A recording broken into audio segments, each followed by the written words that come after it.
dhirta loo ilaalin haddaan la dhuganin danteena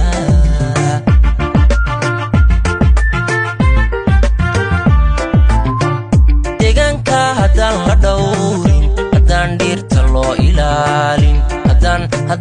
haddaan la dhuganin danteena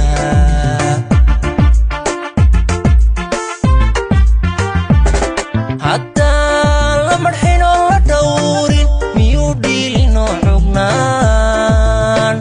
dhulkeenna madheedhka weymiyo joogteennan dheemanka Gacmafale mid ka mid ah deegaanada hoostaga degmada Gaalkacyo waa deegaan dhaca bariga gobolka Mudug waxaana 50 kiiloomitir u jira magaalada Gaalkacyo ee xarunta gobolka Mudug haddaan la marxin oo la dhowrin miyuu dhiilinoo xugnaan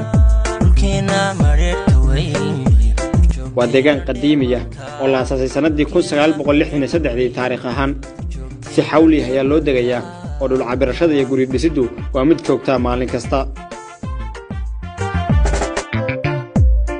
dhaawicii rabow bulshadu way ku dhowraysaa ninkii dhaawicii rabow bulshadu way ku dhowraysaa sidoo kale waa deegaan leh qaybaha nolosha bulsho meel degan muhiimka u ah oo ay ka mid yihiin biyaha goobihii waxbarashada maadi iyo diini goobihii caafimaadka iyo xaruntii maamulka deegaanka uu ku shaqayn lahaa inta markii laga yimaado waxa uu dheer waa deegaan ku wacan waxbarashada iyo wax soo saarka